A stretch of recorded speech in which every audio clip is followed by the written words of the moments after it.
एड्सबद्दल समज गैरसमज याविषयी डॉक्टर उदयकुमार जाधव यांची स्मिता नामदे यांनी घेतलेली मुलाखत.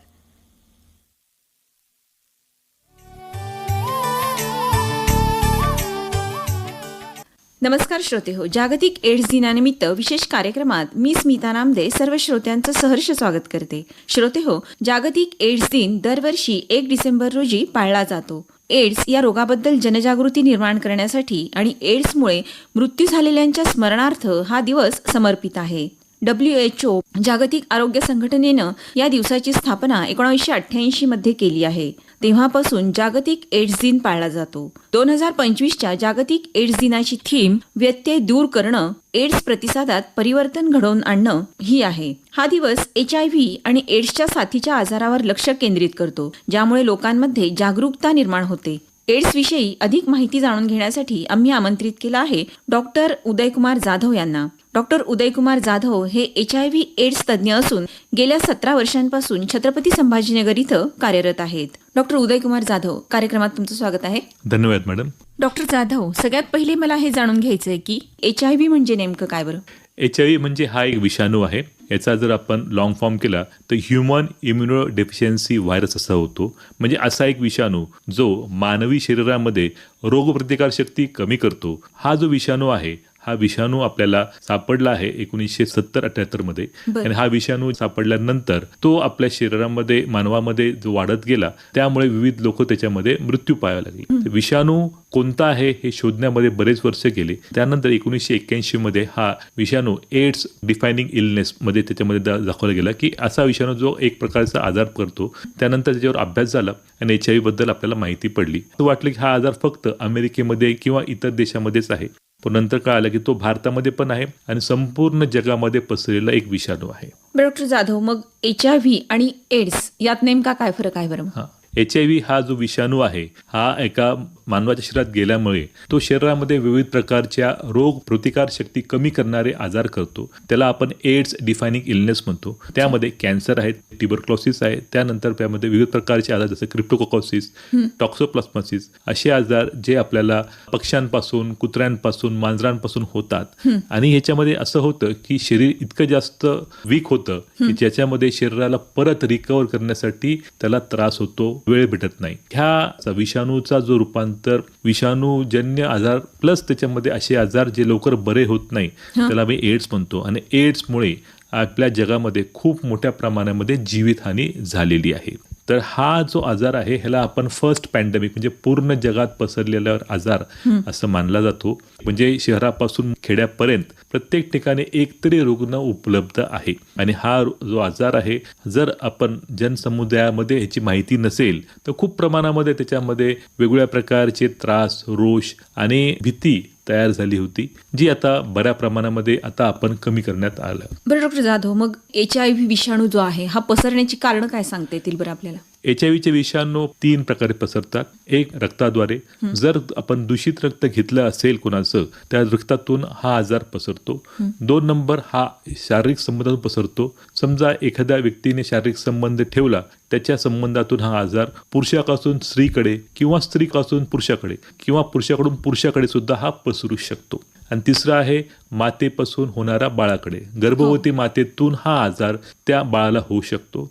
कधी कधी हा स्तनपानामुळे सुद्धा बाळांना होऊ शकतो. तर 3 प्रमुख कारण जे आहे, रक्तातून किंवा आईपासून होणाऱ्या बाळाला आणि शारीरिक संबंध, या 3 गोष्टींत होतो. हा आजार इतर कोणत्याही वेगळ्या कारणातून होत नाही. म्हणजे एकत्र राहिल्यामुळे, एकत्र खाल्ल्या पिल्ल्यामुळे, एक संडास बाथरूम वापरल्यामुळे किंवा कपडे वापरल्यामुळे, ताटात जेवल्यामुळे, उष्ट पाणी पिल्यामुळे हा आजार नेमका पसरत नाही. किंवा डास, कीटक ह्यामुळे सुद्धा हा पसरत नाही. त्याच्यामुळे एकत्र राहिल्यामुळे हा आजारामुळे कोणताही धोका किंवा त्रास नाही. डॉक्टर जाधव, मग एखाद्या व्यक्तीला जर HIV झाला आहे हे कसं लक्षात येतं? म्हणजे त्याच्या टेस्ट कोणकोणत्या आहेत? HIV जर कोणाला झाला असेल तर आपल्याला त्या शरीरावर अशा कोणत्या खुणा किंवा काही संज्ञा नसतात. HIV आहे आपल्याला तपासणीमध्येच आपल्याला ते शरीर निष्पन्न होतं. ह्या तपासण्या ज्या आहेत ह्या रक्ताद्वारे तपासण्या केल्या जातात प्रामुख्याने. आणि ह्या रक्तामध्ये आपण HIVचा विषाणू आहे का नाही हे आपण तपासतो. ह्याच्यामध्ये अँटीजन अँटीबॉडी तपासणी करतात प्रामुख्याने, ज्यातून आपल्याला 100% लक्षात येऊ शकतं की आजार आहे का नाही. परंतु समजा तुम्हाला ह्याच्यामध्ये डाऊट असेल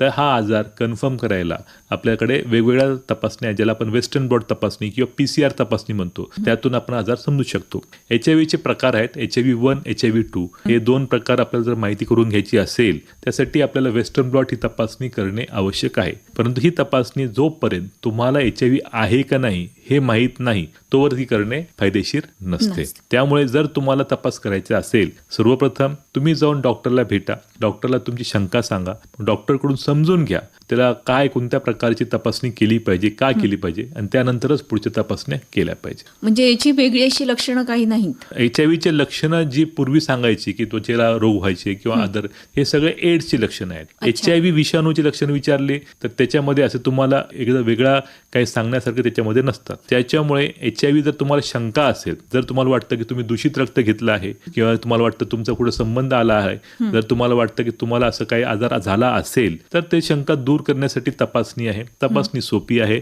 आणि ती तपासणी गोपनीय असते. एड्सचे लक्षणं जे आहेत, एड्स म्हणजे आजाराचा समूह आहे, त्याच्यामध्ये वेगवेगळे प्रकारचे आजार असतात. आजारामध्ये त्याच्यामध्ये समजा आपण पाहिलं की TB म्हणजे क्षयरोग असा आजार हा आपल्या भारतामध्ये जास्त प्रमाणात होतो. तर TB आणि क्षयरोग ह्याची लक्षणं म्हणजे भूक मंदावणे, जेवण कमी जाणे, त्यावर संध्याकाळी बारीक ताप येणे, किंवा आपण म्हणतो TB हा आजार फक्त फुफ्फुसाचाच आहे, फुफ्फुसाच्या आवरणाचा पण होऊ शकतो, हृदयाच्या आवरणाचा होऊ शकतो, किंवा तुमच्या पोटामधल्या आतड्यांचा होतो, कधी तुमच्या लिव्हरचा होतो, कधी प्लीहाचा होतो, कधी कधी हा आजार तुमच्या हाडांचा होतो, त्याला आपण बोन टू बी असं म्हणतो. त्यानंतर तो पाठीच्या मणक्यात जाऊन मणक्याचा आजार, त्याला आपण पॉट स्पाईन असं म्हणतो. मणक्यातून तो आपल्या मेंदूपर्यंत जाऊ शकतो. मेंदूमध्ये आवरणात झाला असेल तर त्याला मेनिंजायटिस म्हणतात, आणि मेंदू झाला असेल तर त्याला सेरेब्रल TB असं म्हणतात. स्किन TB सुद्धा आपण ऐकतो याच्यामध्ये. आपण दात जर सोडले तर आपल्या शरीराचा कोणताही अवयवाचा TB होऊ शकतो.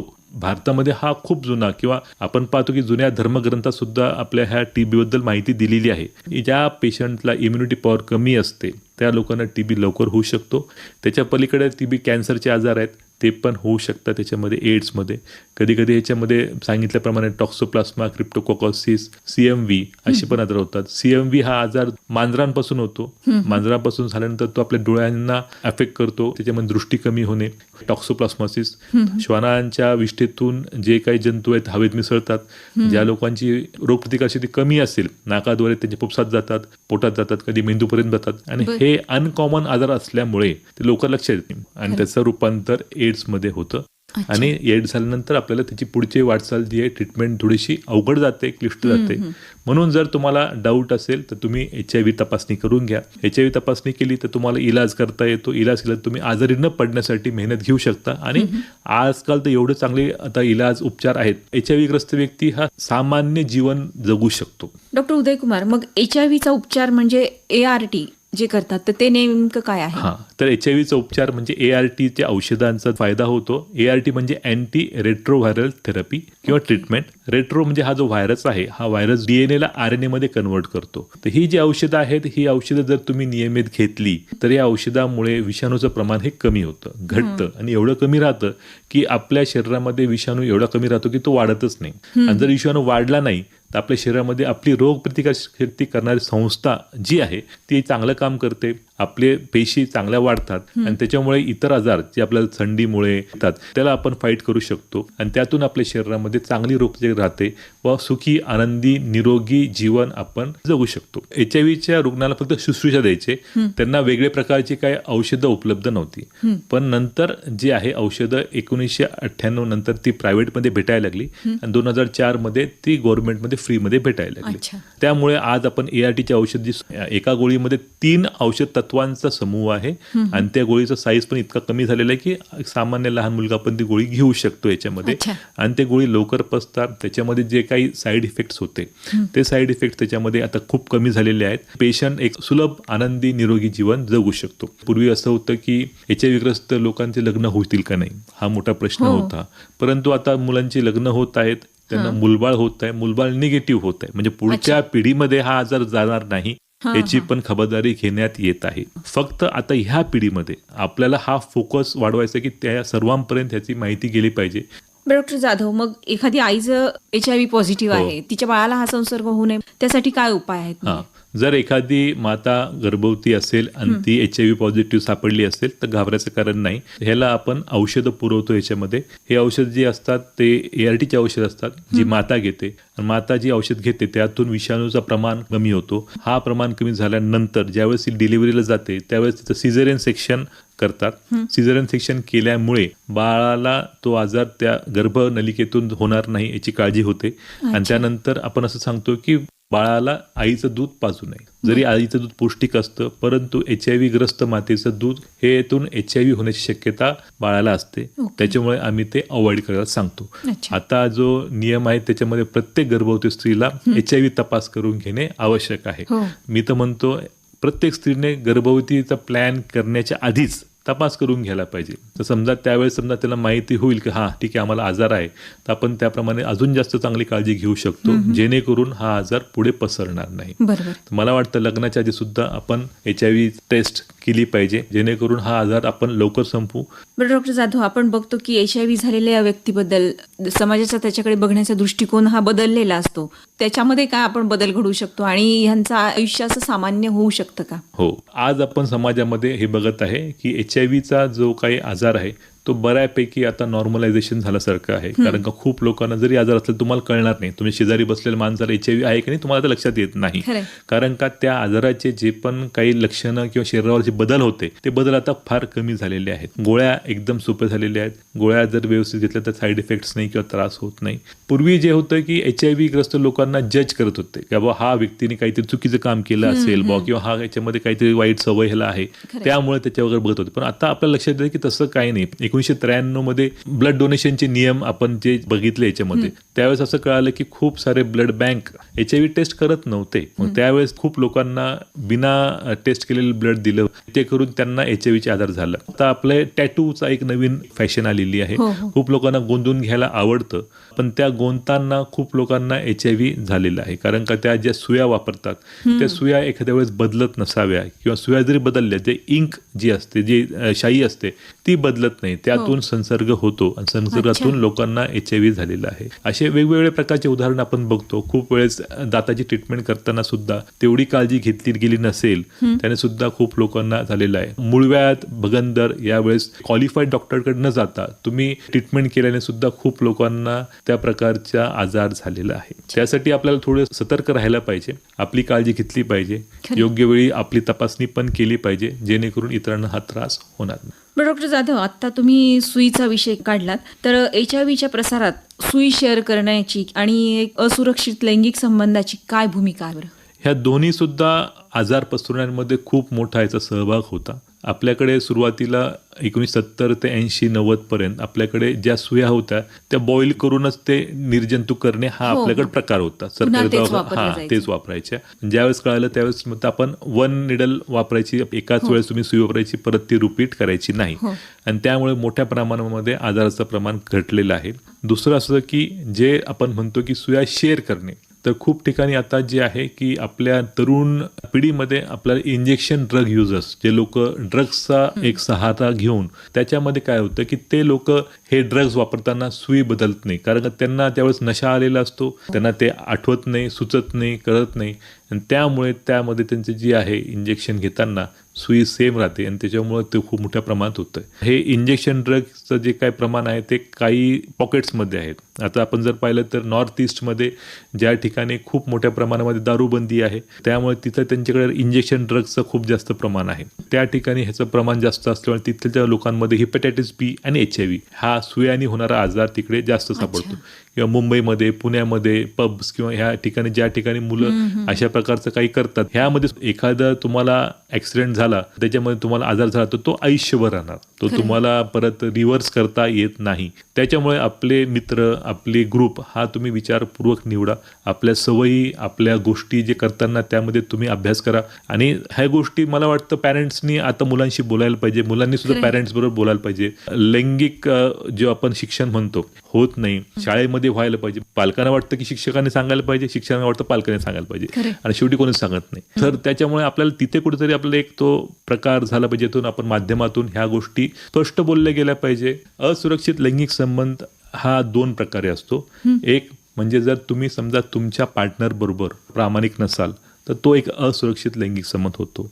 आणि जर तुम्ही बाहेर कुठं संबंध ठेवताय आणि त्यावेळेस तुम्ही कोणत्याही प्रकारचं निरोध हे वापरत नसाल तर त्याच्यामध्ये तुम्हाला असुरक्षित संबंध हा तयार होतो. त्यासाठी आपली काळजी घेतली गेली पाहिजे. पण डॉक्टर जाधव, मग HIV बाधित रुग्णांना मानसिक आधाराची गरज असते, तर अशा वेळेस त्यांना समुपदेशन कसं केलं जातं? HIV बाधित लोकांमध्ये अशी भीती होते की HIV झाला म्हणजे आता माझं जीवन संपलेलं आहे, परंतु तसं नाही आहे. HIV ग्रस्त व्यक्ती हा ARTचा योग्य अभ्यास केलेल्या औषधातून आनंदाने जीवन जगू शकतो. आनंदाने जीवन जगण्यासाठी त्याला एक काळजी घ्यायची की नियमित औषध घ्यायचे आणि डॉक्टरच्या सल्ल्याने औषध घ्यायचे. खूप वेळेस खूप लोक डॉक्टर सल्ला न घेता स्वतःच्या मनानेच औषध घेत राहतात. त्याच्यामुळे लॉंग टर्म साईड इफेक्ट्स होण्याचे चान्सेस असतात. म्हणजे काय होतंय की शरीरामध्ये आपण जे औषध घेतो ते आपल्या किडनी लिव्हरमध्ये ते डायजेस्ट होतात आणि डायजेस्ट झाल्यानंतर कधी कधी औषधं जास्त प्रमाणात घेतल्यामुळे तर आपल्या शरीरावर दुष्परिणाम होतो. हा दुष्परिणाममुळे किडनी खराब होणे, लिव्हर खराब होणे किंवा इतर दुसरे काही साईड इफेक्ट्स होणे हा होऊ शकतो. खूप पेशंटला असं वाटतं की मी घेतोय गोळ्या, मला कोणत्याही प्रकारचा त्रास नाही, मग मी तपास का करावा?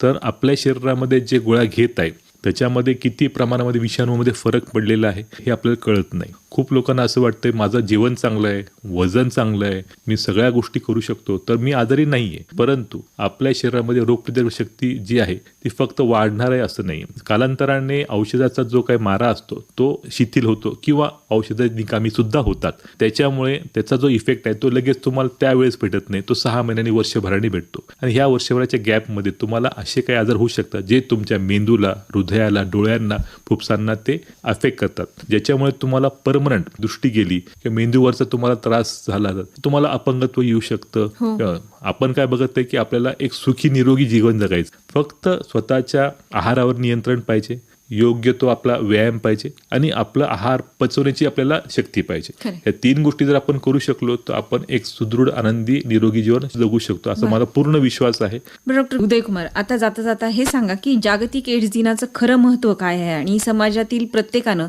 त्यासाठी काय पाऊल उचलणं गरजेचं आहे? तर जागतिक एड्स दिनानिमित्त आपल्याला हे आठवण करायला पाहिजे की HIV हा असा एक आजार आहे जो पूर्ण जगात पसरला होता. मला आनंद वाटतो सांगणार की आपल्या देशातून 200 देशांना आपण औषध पुरवतो, ARTचे आपण एक्सपोर्ट करतो, जेणेकरून लोकांना स्वस्त, चांगले आणि योग्य क्वालिटीचे औषध त्यांना भेटतील. लोकांना चांगले औषधे भेटल्यामुळे त्याचा फायदा होत आहे. तर HIV हा आजार जो आहे ह्याची लवकर तपास करा. तपास केल्यानंतर त्याचा योग्य उपचार घ्या. हा आजार इतर सामान्य आजार जसं डायबिटीज आहे, शुगर आहे किंवा BP आहे तशा प्रकारच्या गोळ्या औषध घेऊन हा आपण कंट्रोल करू शकतो. हा आजार हवेतून पसरत नाही किंवा संसर्ग असा साधारणपणे होत नाही. त्यामुळे ह्या लोकांना दूर ठेवायची गरज पडत नाही किंवा त्यांचे भांडे, कपडे वेगळे ठेवायची गरज पडत नाही. वेळेत उपचार घेणे महत्त्वाचे आहेत आणि आपला जो इलाज आहे तो नियमित ठेवणे महत्त्वाचं आहे. जर तुम्हाला ह्या आजाराबरोबर दुसरे काही आजार असतील ते सुद्धा आपण डॉक्टरला दाखवून त्याच्यावर इलाज करू शकतो आणि सगळ्यांना एक सामान्य जीवन ज्याला म्हणतो आपण, आईवडील होता येतं आणि आपल्या जीवनामध्ये आनंदी कसं राहायचं याबद्दल माहिती करून घ्या. खूप छान डॉक्टर उदयकुमार जाधव, आज आपण आकाशवाणीत आलात आणि HIV एड्स या संसर्गजन्य आजाराबद्दल तुम्ही सविस्तर असं समजावून सांगितलं आपल्या श्रोत्यांना. त्याबद्दल आकाशवाणीच्या वतीनं मी आपले आभार मानते. धन्यवाद सर. धन्यवाद मॅडम. थँक्यू.